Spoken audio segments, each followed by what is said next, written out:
আসসালামু আলাইকুম এভরিওয়ান। আমি আজকে দেখাবো আপনাদেরকে গাজরের মোগলাই। সেই জন্য আমি নিয়ে নিলাম আটা।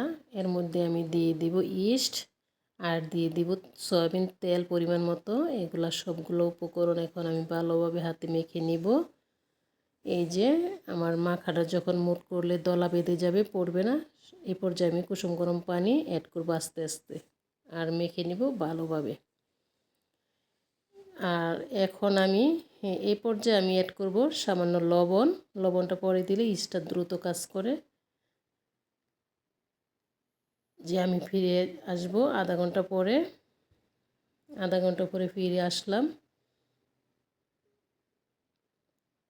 এই যে এখন আমি নিয়ে নিলাম গাজর। গাজরের মধ্যে আমি একে একে উপকরণগুলো দিয়ে দিব। দিয়ে দিলাম বিট লবণ, লবণ দিয়ে দিব, ধনিয়া পাতা দিয়ে দিব, পেঁয়াজ কুচি, কাঁচামরিচ এবং দিয়ে দিব দুটো ডিম।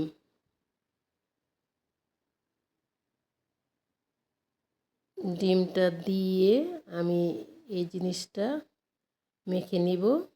ডিমটা রুম টেম্পারেচারে থাকা অবস্থায় দিতে হবে। এখন আমি ভালোভাবে মেখে নিব।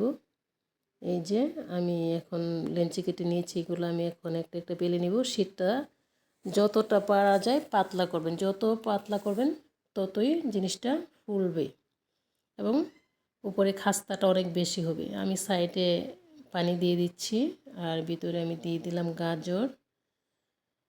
এক পাশ করে দিবেন। এখন আমি ব্যাস করে দেখিয়ে দিচ্ছি কিভাবে করতে হয়।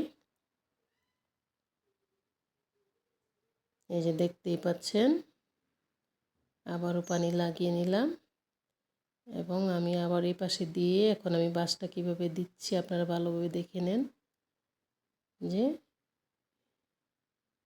এখন আমি এটা তেলে দিয়ে দিব।